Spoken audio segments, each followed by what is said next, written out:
The opinions and views expressed in the following program are those of the speakers and the host, and do not necessarily reflect those of Yoakley Scott Corporation and your sports network.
And hello, everybody. Welcome inside a Wednesday episode of Running Point on ysnlive.com.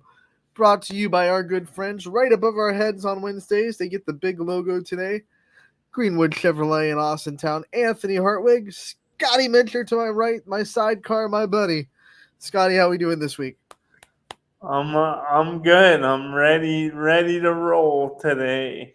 Your Browns got out of the pit of despair and got themselves a win, so he's feeling a little fly with the sideways hat, feeling a little bit like he's about to spit some bars on me. Yeah, a little bit. I was thinking about how I was gonna complete this outfit, and when I put the hat on, I didn't realize it was that way. But I think I'm gonna. No, you realized, you're trying to rock it. It's okay. It's all good. Yeah, it was a good win because starting 0-2, it doesn't mean you're done as far as the playoffs, but it's never good to be 0-2. So. It's not good. It's not good. The Bengals. Ugh. Yeah, Ravens too. They had us bad. I was sitting there like, and then the rookie safety makes the one mistake he can never make at the end of the game and gets there way too early. They had to call that pass interference. I don't care what people say. He got there like a second before the ball did and jumped right on his back. That's a penalty no matter what you're playing, no matter what level you're on, no matter when the game is. So, thank you. That was on the fourth down play. Yeah, 4th and 16. I mean, people get – we're going to go on an NFL tangent for a minute. Then we're going to get to scores for local. But people get so upset about that play, but they forget that we got called for a hands to the face call the play before it that made it 4th and 16 after we converted the 4th and 6. So it's like the refs were not favored. We got shafted on a play – one play before that to make us go to 4th and 16. So the refs aren't completely slanted towards the Chiefs. It was just it was pass interference. Like, I don't know what you want, but it's fun. It's fun being the hated team that everyone's in it. We can win 38-7, Scotty. We can win 38-7. And people would break down the film and like pick out every single little missed call that happened and be like, see, it's scripted. The Chiefs are getting favored by the refs because they just don't want to admit that we're just that good. Well, wasn't it too? What was it last year? Weren't people saying the lack of holding call or no last year in the Super Bowl? Last year we had the most penalized player in the NFL on both sides of the ball. But somehow we were favored and the refs were on our side. Whatever. Whatever makes you sleep at night, NFL fans. You're 0-2 Cincinnati. We're 2-0. And nothing's going to change it. Eye test doesn't count in NFL. This isn't college football. You don't have to win pretty. You just have to win. All right, Scotty, let's get to the scoreboard. Let's pop up to see what happened last night in the Ysn family. Scoreboard on your screen there.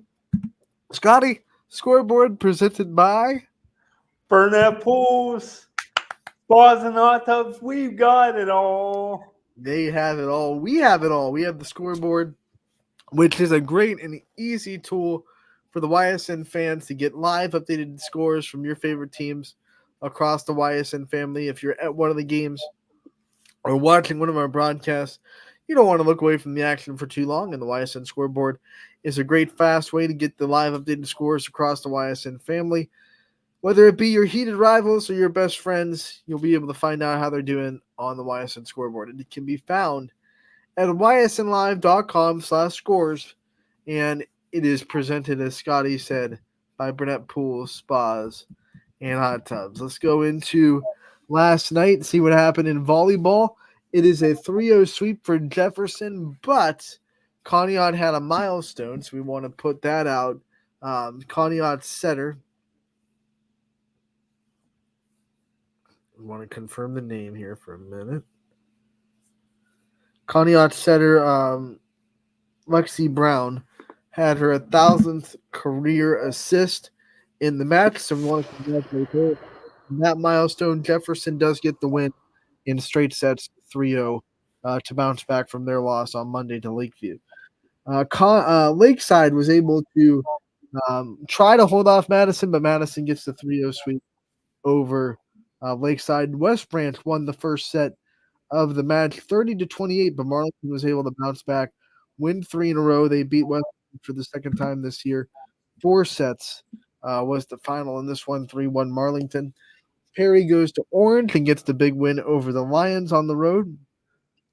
Beaver Local, they are having a really good week, 3-0 sweep over Brook. We go to Edison. They fell to Harrison Central in straight sets. Fitch also quickly takes care of Warren Harding in straight sets as well.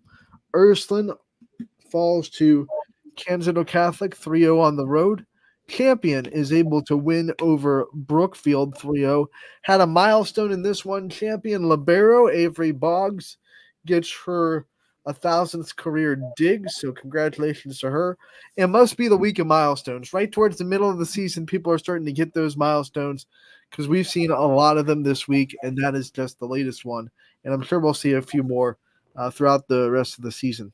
Campbell goes to Waterloo, gets the straight set victory, 3-0 there. Beaver wins against Central Valley in straight sets, 3-0. Beaver is killing it this year. That is their 14th win of the season over in PA. Those Bobcats, got to watch out for them.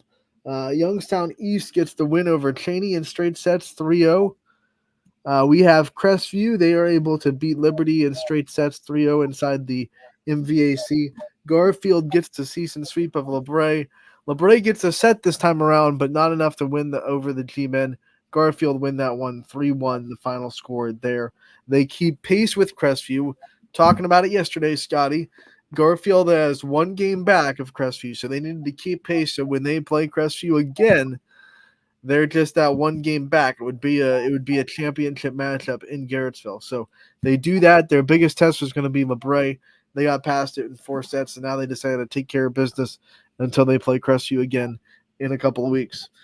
Girard, they were able to win against Struthers. This is the second round of NE8 play, so they've played everyone 1 time. Now they're starting to play everyone for a second time, and Girard gets the season sweep over Struthers. And the sweep in the match, 3-0, the final score there. A wild one in Boardman, but Howland able to pull it off. 3-2, your final score. Sienna Dykes, 21 kills, for the Tigers. Maya Flores, 18 kills. So those two were going at it all night. It was a fun battle to watch, but the Tigers pull it off. How about, speaking of the Tigers, though, Jackson Milton with the upset of Springfield on the road. They go into the jungle, and the Blue Jays, those birds are known for going into other birds' nests and kicking them out. I think that Blue Jays kind of fit into that mentality because they went into the Tigers' den and they kicked them out of the gym and said, we got this. We got this. They win in 5, 3-2 over Springfield. Big win for Jackson Milton. And a big loss for Springfield as they had hopes of trying to get an MVAC championship, and that's going to put a big dent in their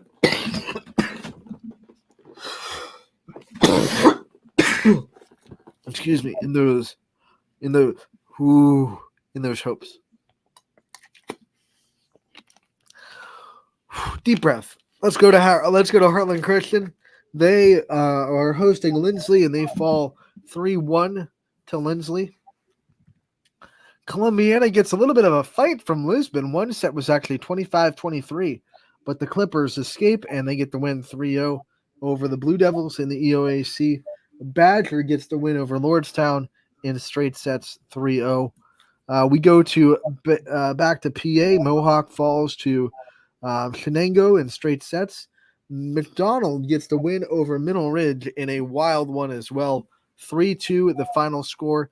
I want to go over the stats for this one because McDonald's stats they were able to put up were insane. They put up a lot of high numbers. We'll start with Gianna Costantino, who was one game out of getting her 1,000th career kill.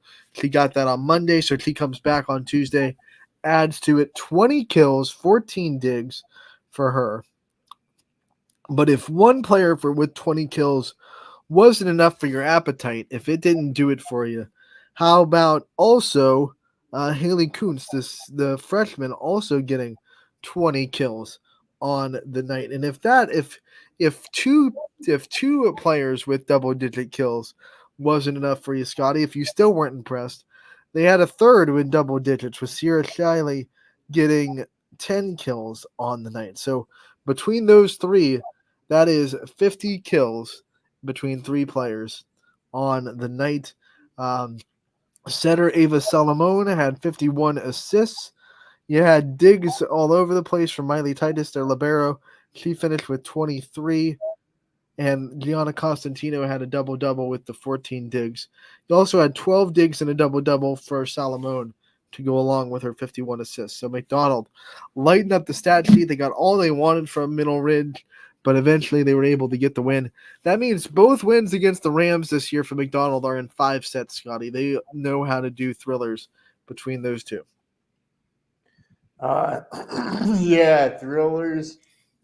And they're getting a lot of contributions from everybody as well. A three-headed monster to help them get the victories. In fact, Scotty, the last 3 matchups between these two, going back to last year, all going 5 sets. Middle Ridge won the last matchup of the year last season over McDonald in 5 sets. McDonald won these two.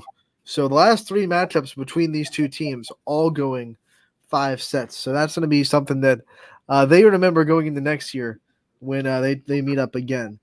Newton Falls gets the 5-set victory over Southeast. Lily Sate has a really big game for the Tigers in their win. Poland gets the win over Niles, second win of the year for the Bulldogs. That's got to feel good as they go on the road and get a 4-set victory over the Dragons. Pymatuning Valley, a 5-set win over Wyndham, 3-2 the final score there. South Range goes to Hubbard, falls to the Eagles 3-0. The Eagles have swept the Raiders in both their matchups this year.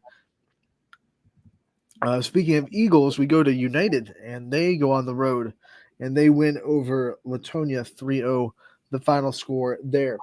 East Palestine is able to win over Valley Christian 3-0, the final score, a straight sweep for the Bulldogs. Wellsville gets the sweep over Southern inside the EOAC 3-0. Beaver Local beat St. Clairsville last night, and then tonight, East Liverpool. Last night, Beaver Local beat St. Clairsville Monday night. I'm still in Tuesday mode, Scotty. Beaver Local beats St. Clairsville Monday night. East Liverpool beats them on Tuesday night. 3-0 the sweep there. Edgewood gets the win over Geneva in 4 sets, 3-1 the final there. Salem gets the win over Minerva. Gets the loss over Minerva 3-0 the final score there. And last but not least, St. John stays undefeated. They win over Maplewood 3-0 the final there. Let's go into boys soccer, see what happened on that slate. Jefferson, Pie Valley. It's the Falcons with the 2-0 victory in that one on the road. United beats Ursuline. That's a big win for the Eagles out of the EOAC. 3-2 the final score there. South Range edges out Niles 3-1. I'm sorry. The final score. The Raiders get the win. Worcester gets the win over Hoban 4-3. Perry wins over Edgewood 3-0, the final score there. Lakeview gets the win over Gerard 3-0 as the Lakeview boys soccer team continues to be a thorn in the NE8 side. Beaver Local gets the win over Harrison Central 5-0, the final score there. Orange and Lutheran West, it is Orange with the 4-0 shutout victory.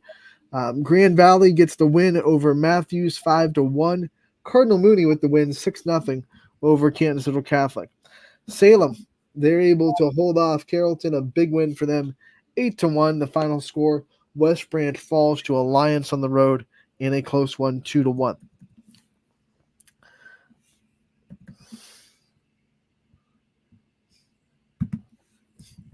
We go to Canfield Fitch in the AAC.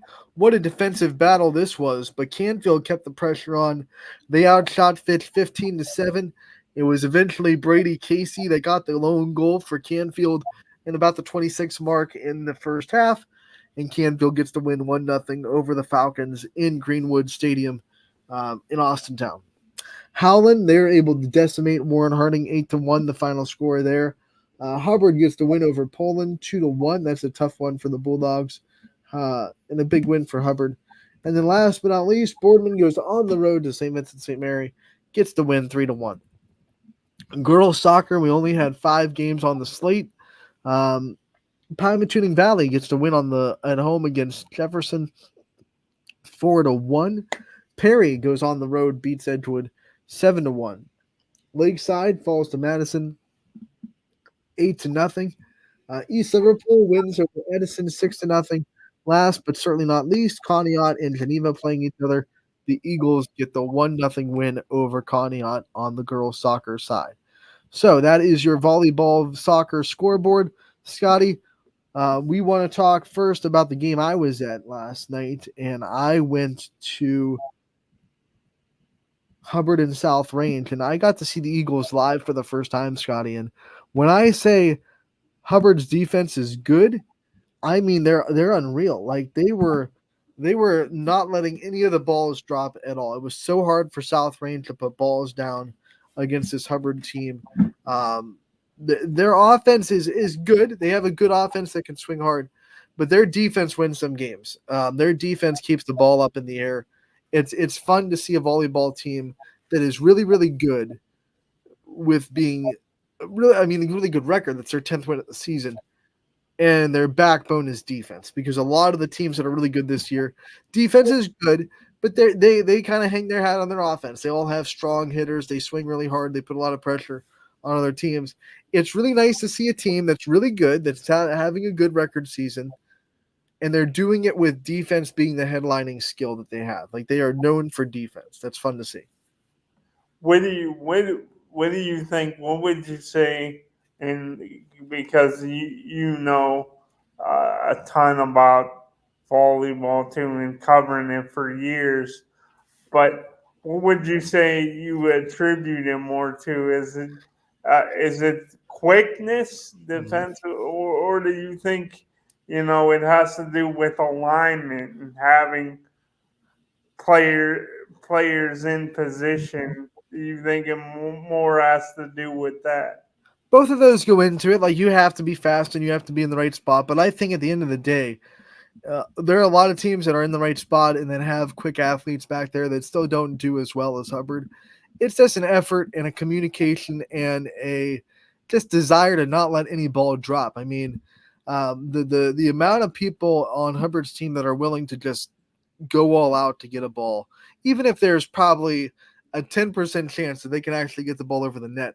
Like you take away a stat, even if you get a second touch and you don't get the point, you still are able to say, hey, you don't get a kill on that, right? So if there's a second touch, volleyball 101, to get a kill, you have to swing it over, and it's either got to hit the ground or it's got to be touched once. If it's touched twice, you don't get the stat. You get the point maybe, but you don't get the stat line. So there are teams that take pride in even taking kills away, being like, hey, you know what? You got the point. Congratulations on that, but you didn't get the kill, right? So there's a lot of plays like that from Hubbard where it's like, okay, South Range got a kill, but man, the effort that they were just kind of running into the bench and running down the floor and diving everywhere. We're gonna do whatever it takes to keep this ball in the air for as long as possible. and that's a mindset. That's just a mentality. That's a character thing, and I think Hubbard kind of has bought into this idea that we are a defensive team. Like we win when we keep the ball up in the air. We outlast other teams because eventually, if you make a team keep having to swing it over, those hitters are going to lose a little bit of exit velo on that swing, and then you're going to get in the system, and then Hubbard has people that can't put it down. Their offense isn't bad. They're a good team. You need a good offense to be a good team, but their defense is where they hang their hat, and that's what's fun. So you think that a lot of it's just been they've been able to outlast. Yeah, like they beat Canfield on Monday, and like I watched the film on the huddle camera. It wasn't Canfield's best day, no doubt. Like Canfield will say that they didn't give Hubbard their best game. They were a little bit sloppy. There were a lot of errors on Canfield's side. But at the same time, like a lot of those errors came because it was the third hit of the volley, or it was just so hard to put balls down against that Hubbard team.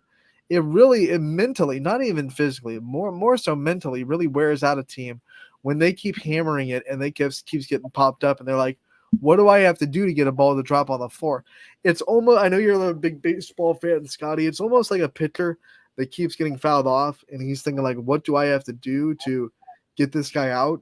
That's almost how hitters feel when defenses keep just digging balls up. It's almost like, what do I have to do to put this ball on the ground? And eventually they make a mistake or their hits don't get as crisp, and then that's when Hubbard gets in the system, and that's where people like freshman Layla Songer can put it away. Lauren Komoric, who is a senior outside hitter, she can put it away pretty well. Their middle blocker, I was pretty impressed with Offie there, and Aaliyah. Don't you hate it when the name just goes right out the window? You Yeah, had it when you had it when you were saying it, and then like right when you get to it, it goes whoop. Last name. I'll look up the roster. I'll get that. I'm not gonna let that go without being a shout out because she definitely deserves a lot of credit for the game that she played last night. And then Jillian Palumbo, the libero, the senior libero for Hubbard, just phenomenal defender. Really good. And what's gonna be a shame is like when people look at her stats at the end of the year, probably not gonna be like the eye popping big numbers that are gonna get her like talked about with like the best liberos in the area because her team is so defensive that a lot of people get digs. So it's kind of like stats can be misleading because I think she is a fantastic defender back there, but because her team is so defensive and she doesn't have to carry the weight of every dig, I do think that maybe her stats are going to be a little bit lower than some of the liberos in the area, but I would put her up against anybody as far as defenders in the back row. so you do think it is more, especially in how it ties into the volleyball world. You think for Hubbard it's more of a mentality and Oh mindset yeah, than mentality, culture, effort. I mean, look, like I said, they definitely they have athleticism, they have all the tools you need, but so do a lot of other teams, and a lot of other teams can't put the ball up in the air like Hubbard can. So it goes past having the talent and athleticism and being able to put yourself in the right position. That's all worth it. That's all a part of Hubbard's game. They obviously play really good defense positionally wise. They're putting themselves in the right spot. They have really good athleticism. That's all a part of it. I'm not going to say that that's out the window, but it goes past that. It's we have all that, and we have this mentality and this effort and this culture that says we're just not going to put the ball down. And that's a lot of kudos to their coaching staff to build that culture. yeah, I was gonna say a lot of that is instilled from the coaching and um. Do Look, I you mean, like for example, Scotty, in that game, I think if you lined up the players and the athletes on both sides of the net, I think they're pretty even. Like I think South Range has athletes. They have people that are in the right spot. They have people that can move. Hubbard does too, but you saw the disparity. Like Hubbard was consistently there, and South Range was hit and miss, and that's things that go past just athleticism and quickness and volleyball IQ. Um, but I do want to give a shout out because Anna Toy is always fun to watch. Anna Toy is definitely the backbone of that South Range offense. She came into the night with 175 kills already, and we're about halfway through the season. So she might end the year with somewhere around 400 kills, which is ridiculous. She leads the team in kills by over 100, and it's not even it's not close, right? So um, it's remarkable what she's able to do. She's always fun to watch, but they're gonna have to help her out a little bit. She needs more than it needs to be more than her putting the ball down. So if South Range wants to succeed, they're gonna have to get consistency from their other hitters. Now that it's there, you can see it. Like you can see Addison Freedy, she can hit, and you can see Ella Crumbacher, like she can do it. They're just looking for consistency at South Range right now, like consistently being able to do it. They let teams go on way too big of runs. Hubbard it was tied or it was close, like 13-13, somewhere around that point. And then Hubbard goes on like a 6-7-0 rally, and it's like, okay, this set's over. So you just got to find consistency. If you're on South Range's side of the floor, you got to stop teams from being able to take, 6-7 point runs. And a lot of those runs are kind of self-inflicted. You're putting the ball in the net, your service errors, you're not getting good passes on serve, receive, things that are in your control.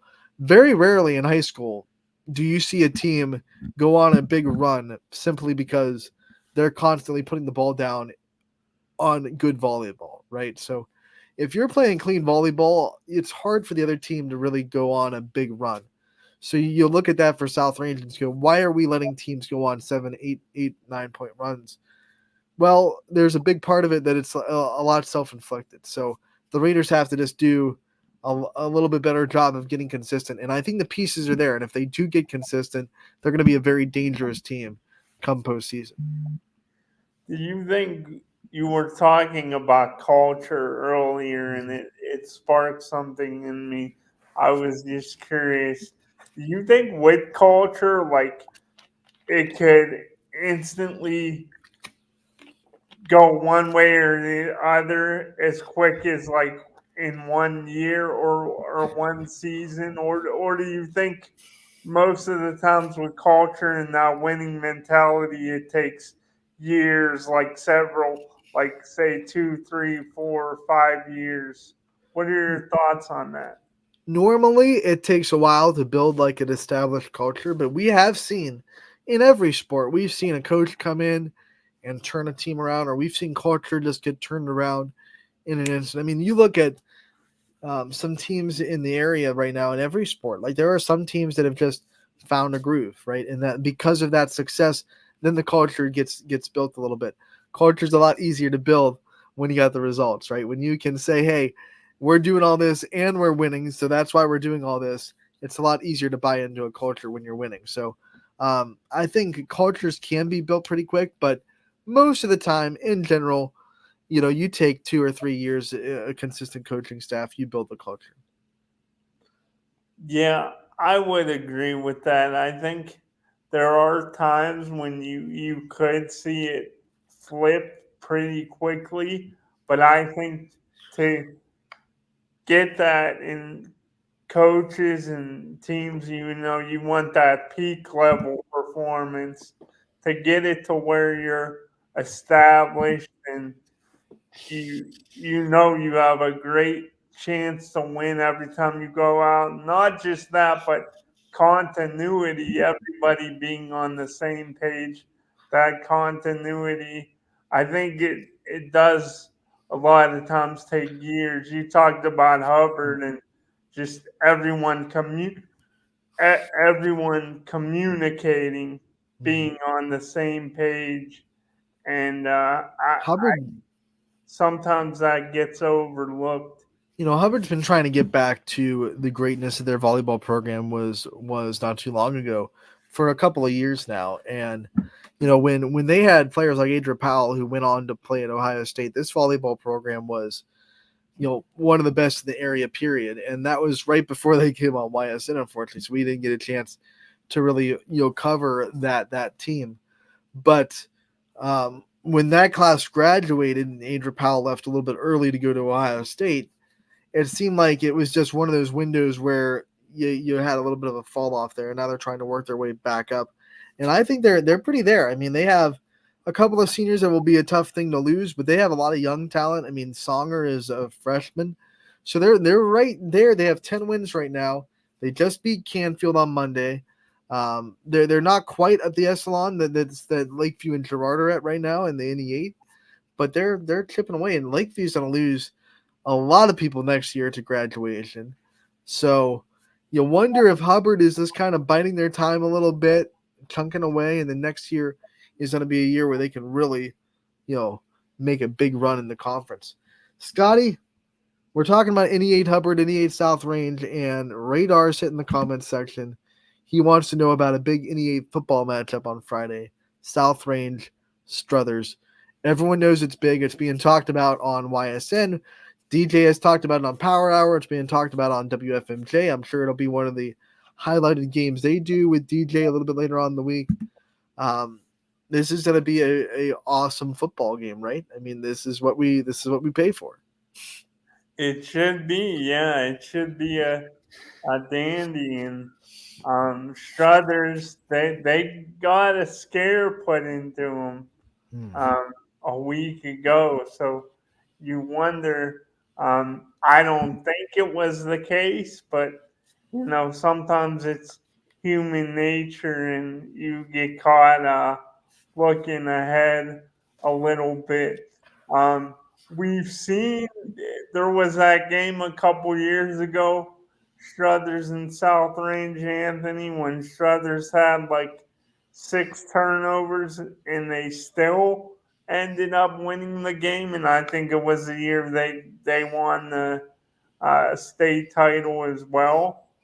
We've seen Struthers give South Range issues. Do you think that um, do you think it's as simple as if South Range stops the run, they stop Struthers going into this game, or do you think it's maybe a little bit more complex than that? No, I mean that's a key, to beat DJ has said it before, and I believe it too. And this has been true of South Range teams for a while now. If you can't be a balanced offense, you're not going to beat them. They are really good, kind of like the Patriots used to be, at taking what you do best away. Right, you're not going to go in as a big running team and run for 200 yards against them because they know that's what you want to do. And you're not going to go in there as a big passing team that passes first and never and pass for a bunch of yards because they know that's what you like to do. So South Range has always been really good at taking what you're best at away. So you have to kind of do what you're good at, not best at, really well to beat South Range. So Struthers going to have a very balanced offense. And you know what, Scotty? You're looking at the history of the NE8, and I've said this before too. Every year, there's that one team that everyone kind of thinks this is going to be the team that pushes South Range. And in that game, the Raiders are like more locked in than ever before, and it ends up being, a no contest. And as much as I want this game to be really, really good, and I think it has the potential to be really, really good, there's something in the back of my head going, history repeats itself, right? Like South Range knows that everyone thinks that Struthers is a team that's going to push them. They've been hearing it. They know how good Struthers has looked. They're looking at this like it's their time to make another statement. Like, we're still the big boys on town. Like, don't forget that we're the champs for a reason, right? No one's ever went into South Range and won in the NE8. And their only league loss is on the road. So no one's ever gone into South Range in this conference and won. And I think there's a little bit of mentality of South Range of like, don't forget that, right? Like, don't forget that we are that team. We are him. We are him in South Range. And there's this sneaky suspicion that this is going to be a game where South Range puts their foot in the dirt and says, don't forget who we are. Remember who we are. James Earl Jones passed away. One of his best vocal lines, I think, is Mufasa saying, remember who you are, right? So I think South Range this is a game where they have the opportunity to put their foot in the dirt and say, remember who we are. Remember that we're South Range. Like, that's who we are, and you're not. And hopefully Struthers can make this a game. And I think they can. I think they have the talent to do it. I think they have the linemen up front to do it.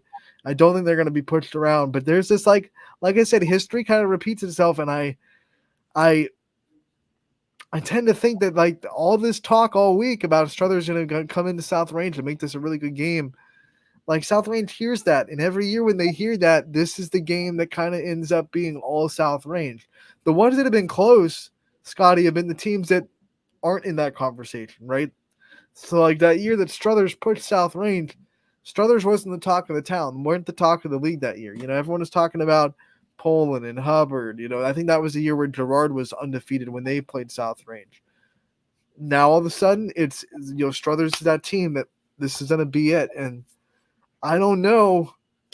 I don't know, Scott. I don't know how to pick this one. It's rough. You think maybe it was a case of even that game a few years ago? You think maybe it was more of a case of not South Range completely taking Struthers Well, I lightly, mean, I think Coach because because I think Coach Yeagley would agree because he was the coach back then. Like 6 turnovers or 5 turnovers tells you like they weren't locked in, right? When you turn the ball over 5 times, you're not completely locked into that game. So, but when South Range plays that team that everyone thinks is going to be the team, that's when they lock in, right? All 100% completely locked in. and That's what makes them dangerous. that's kind of how I'm feeling as well in this game. Also, you know, Struthers really had the fight last week to win the game.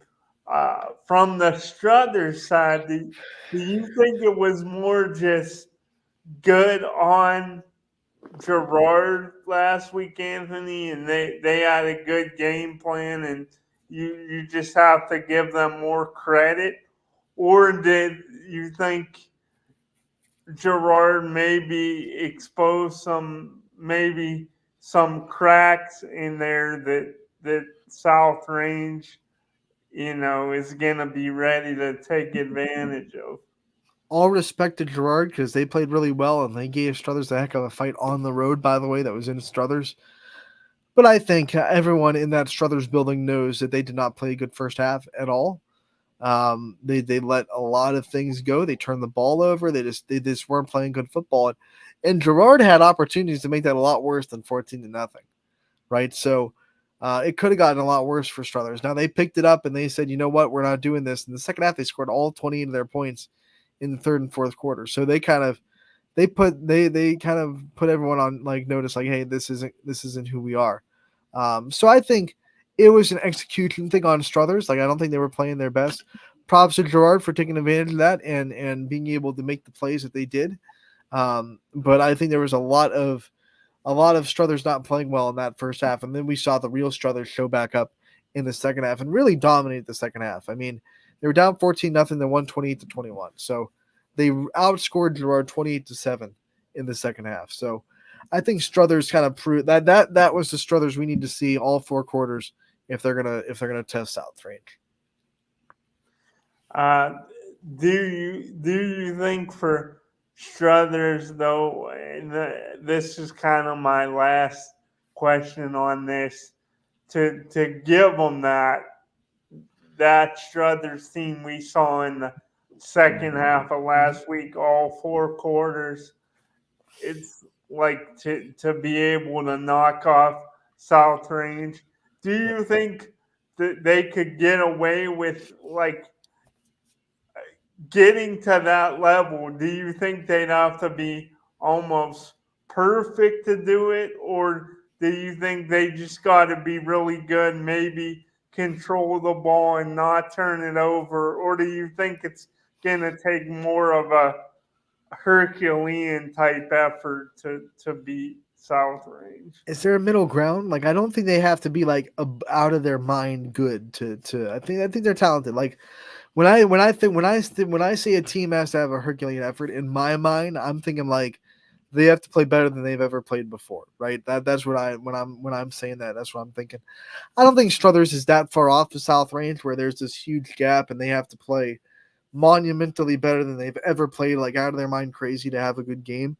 But they have to execute. They have to play well. They have to make sure that they don't give South Range anything free. They have to make sure that they don't turn the ball over, things like that. Like they can't. They're not good enough to play bad against South Range and get a win. Like that's not going to happen. If you don't execute your game plan, you're not going to beat South Range. So they have to play well. They have to execute. They have to make sure all their I's are dotted, their T's are crossed, and then they'll have a chance. But they're definitely not going to be a team. They can't have a first half like they did against Girard, right? Because they'll be down by more than 14-0, and guaranteed that. And they're not going to be able to score 28 points in 2 quarters against this defense. So you got to have a much better start. You can't come out in the first half and be what we saw in the first half at Girard. So that's going to be a key, getting off to a good start. South Range has run kickoff returns back for touchdowns this year. So if you have the opening kick, you might want to, kick it out of the end zone or squib kick it or make sure that there's no return there because you don't want to give a big you definitely don't want excuse me. You definitely don't want to give him that big play to start. So maybe think about not kicking it to him in the first kickoff of the game. Maybe I don't know. That was kind of a thing they have become accustomed to. But I would actually want the ball first in this. I know you brought this question up a few weeks ago, Scotty, on when you want the ball first. This is an instance where I would want the ball first if I was Struthers.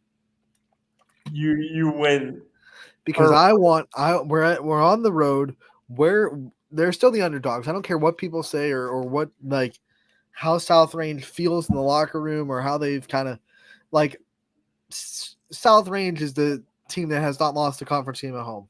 They're not the underdogs, right? Struthers is the underdog in this game. So they have to go on the road. They have to set the tone. And I think the best way to do that is get the ball first and go down there and score. Now, that could backfire on you real quick if you don't score in that first possession. And then, South Range could get that 2-for-1 flip in the second half. But, Coach Bayek has had trust in his offense all year. And if they want to set the tone really early and really quick, getting the ball first is the best way to do that. So I would actually consider taking the ball if I won the coin toss in this particular game.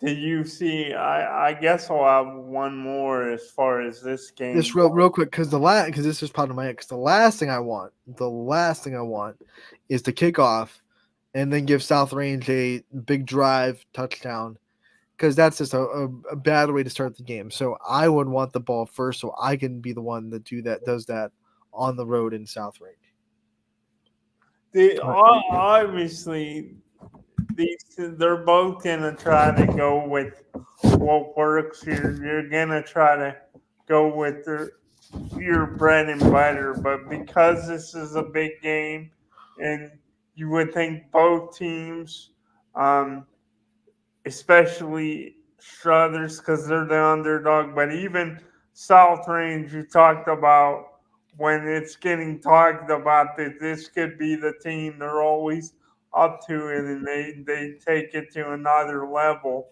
But with that being said, do you think they both just go, try to do what we do best and hope, that could beat the opponent?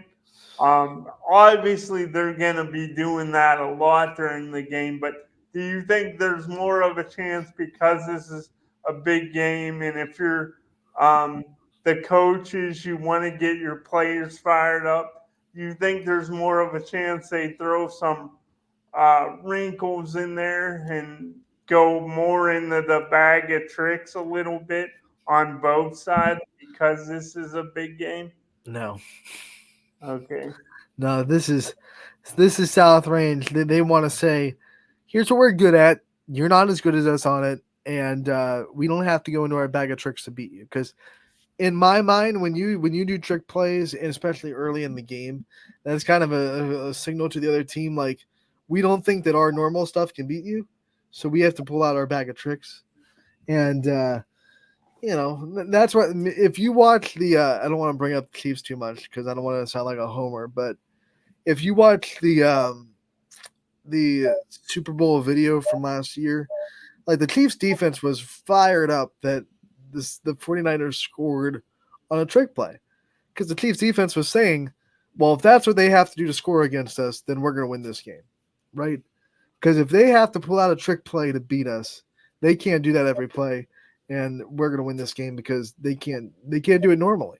So South Range is going to be like, we're not going to, no, nope, nope. We're going to do what we do best, and if you can stop us, congratulations. No one has yet, but if you can stop what we do best, then tip of the hat to you, right? Yeah, so you think it's gonna be more of a flex, like, hey, Yep, yeah, absolutely. And back to what I was saying before. Remember who you are, right? That's the whole theme of I think this week for South Range. Um, that's who they are, right? So they're gonna make everyone remember who they are by playing their brand of football, nothing but, and trying to execute it at the highest level they possibly can. Now we're gonna take a break, Scotty. When we come back, we have a little bit of time. We can see what's on your mind and ask the most dangerous question in all of online sports streaming. So we'll be back. 21 News delivers the news as it happens, using the latest technology from where it happens. Live here outside the Mahoney County. On air, online, Wednesday afternoon weather update. Very dangerous. and on the 21 News social media platforms.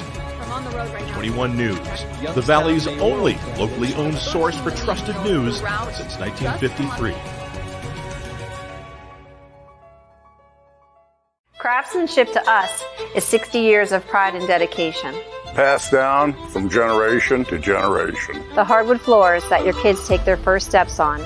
The solid wood doors you quietly close at night. The things we create day in and day out are the products that end up turning your house into a home. At Baird Brothers Fine Hardwoods, uncompromising quality and craftsmanship built our business. And it will keep us moving forward for generations to come. Going the extra mile at Greenwood Chevrolet means we want to take care of the community that takes care of us too. And we have to work together always. And that's how you stay in business for 40 years. You know, I love being a helper because when I help somebody, it makes me feel good. It means a lot that I can make a difference in others' lives. So I will do everything I can and just being there for them every step of the way. I want them to know within the first 5 minutes that they could depend on me. That's what going the extra mile means, only at Greenwood Chevrolet. Before the lights come on, before the workday begins, before a long day is ended, or it's time to have fun. It all starts with the people at Joe Dickey Electric. From replacing a light fixture in your home to building a substation for your business, no job is too big or too small.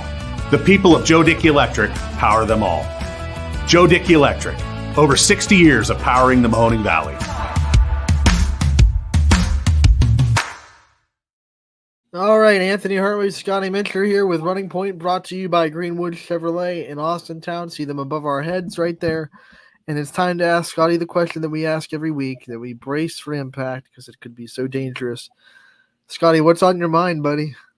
Okay, so we don't forget the tagline. Let's get dangerous. Let's go. Okay. Dangerous. You can't leave our good old friend Darkwing Duck hanging. Yeah, 90s cartoons, the best. Yeah, let's get dangerous. Well, earlier we were talking, going over the volleyball scores from last night, and we talked Hubbard volleyball for quite a bit, and I wanted to flip it, but also stay with Hubbard and talk Hubbard football. Now, they're one of, I believe, 6 undefeated teams in the area right now, and that offense has been a juggernaut.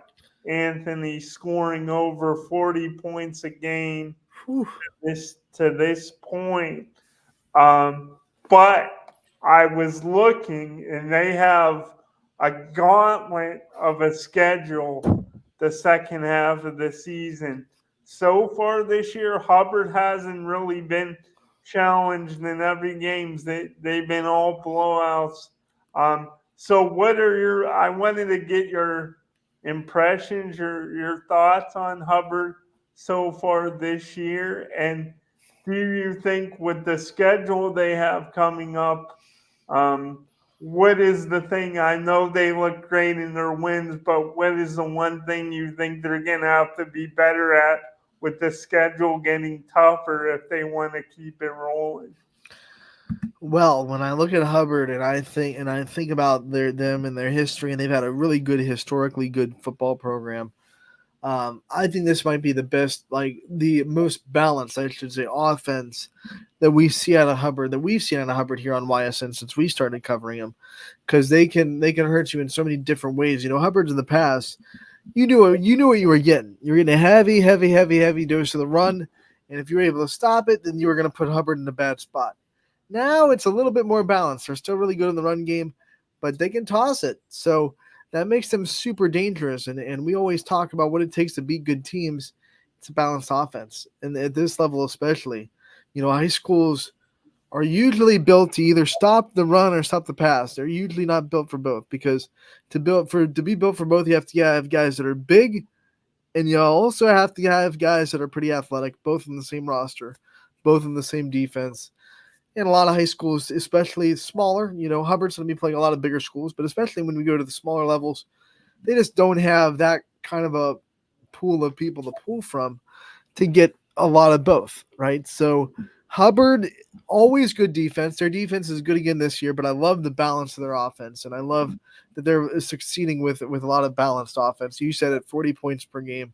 They're locked down. They might be that team that is vying for NE8 supremacy when we get to the end of the season, because how this South Range Hubbard game, South Range Struthers game goes is going to be real important for the scope of the conference early in the season, right? This is week 5. So if Hubbard can win a lot of games, and then they're looking, okay, Struthers already has a loss, South Range might be the team we're chasing, or the other way around. If Struthers is the team we're chasing, South Range already has a loss. This kind of game early between Struthers and South Range can be big for Hubbard to open up that door for them to say we have a chance in the conference. So I really like Hubbard's chances. I think they have a very tough NE8 schedule like everybody else does.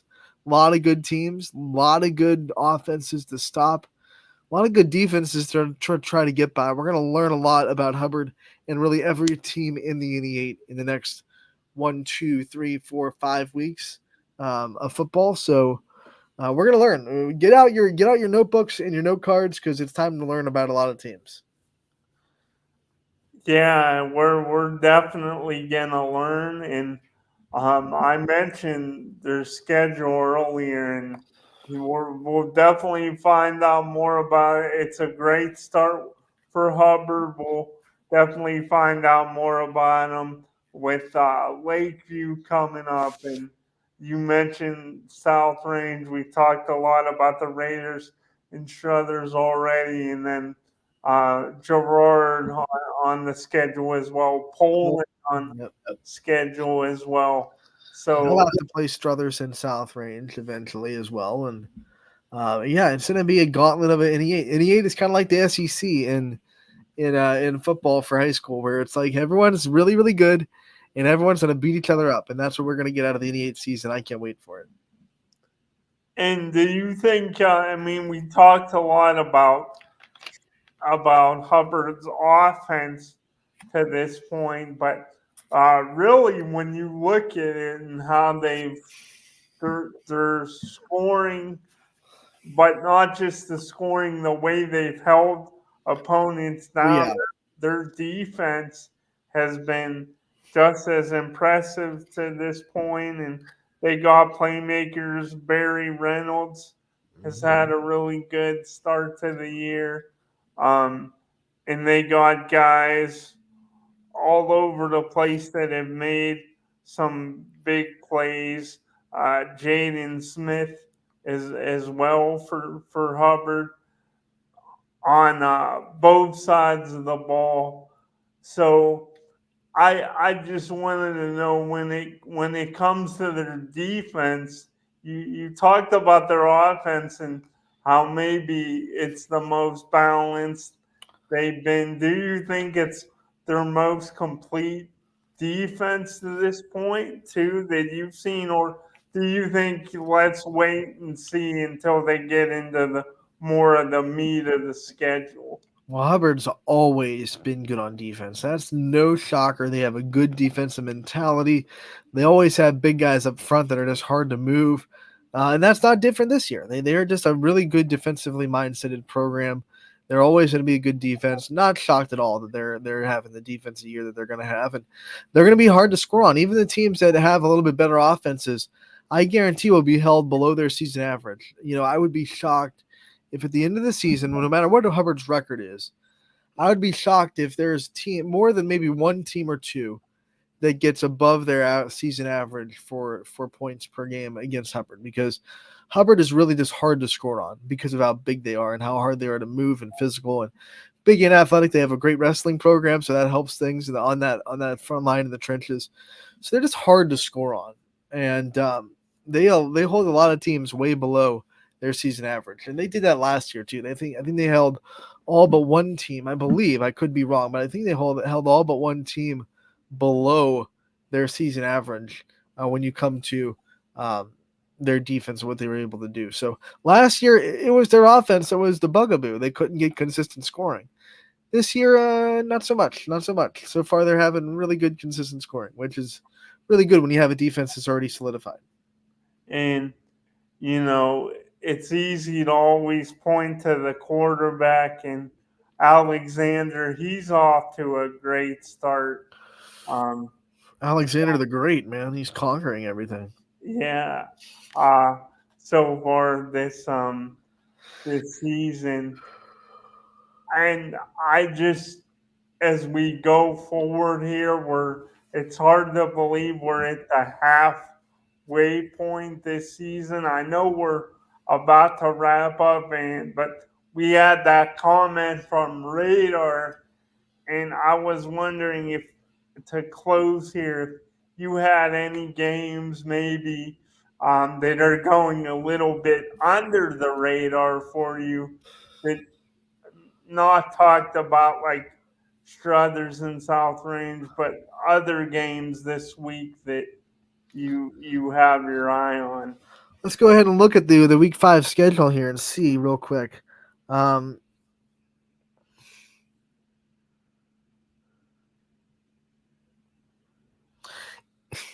This is one that I'm kind of keeping my eye on, because we've been impressed with what we've seen from East Palestine, but this is when the rubber meets the road. And if East Palestine's going to prove this is like a year where they're different, they got to go to Valley Christian. They got to win this game. They got to win this game against a very physical Valley Christian team. Like, these are the bullies on the block in Valley Christian. So if East Palestine wants to prove to everyone that this is a different East Palestine, they got to win this game. They got to go into Valley Christian. They got to go into enemy territory, and they got to out physical maybe the most physical team in the EOAC. They have to go there. They have to be the bigger team, and that's going to be a big game to watch to see if they can do that. I think Orange has a really good chance to go 5-0, which would be a first for a long time. Remember, in 2018, that was their first 3-0 start, 4-0 start, but they did not go 5-0 in 2018. So we'd have to dig even deeper into their history book to see when a 5-0 was there for Orange. And they have a very good chance in a Jefferson team that is struggling right now coming into Orange. So that's going to be fun to watch to see if they can do that. I'm also kind of looking down the line.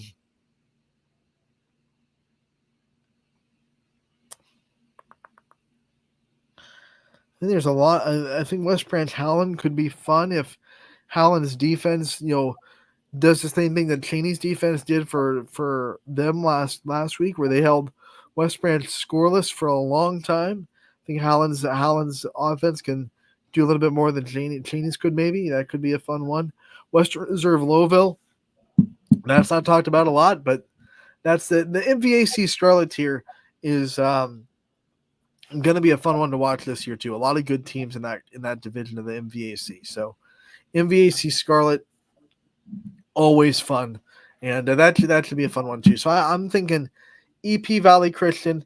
I want to watch Orange to see if they can go 5-0, and then I'm thinking Western Reserve and Lowville, a big one to watch too. All good picks there, and we'll see. I had to throw in your Rockets, right? I had to throw in your Rockets. Yeah. You're always making me talk about my alumni. I had to make you a homer a little bit. I appreciate you throwing me that bone. And Louisville looking good after that tough loss early to Toronto. But from what I know about Toronto, they're pretty good. They're pretty good. No shame in that. But yeah, and we'll see if DJ's alum could make a believer out of you. I'm already a believer, but this is because they're different. They're winning and they found winning ways. But this would be like the statement, right? This would be like, okay, not only are we winning, but we have a chance to go win the EOAC. If you go on the road, you beat Valley Christian. That's your statement right there. If East Palestine can do that, so I'll be seeing how they handle that game. Yeah, I will definitely, as well. As you said, Valley Christian, really physical. Really physical. So will EP be up to the challenge? They look good so far. We'll have to see, Scotty, in week 5, Friday. We can't wait for it. We'll be back tomorrow from 1 to 2 for another episode of Running Point. Scotty, we'll be back next Wednesday from 1 to 2. You can catch him then, maybe on the Power Hour, Scotty. Hopefully on the Power Hour. We'll see you there as well. And we will see you tomorrow on Running Point from 1 to 2. Brought to you, as always, by Greenwood Chevrolet.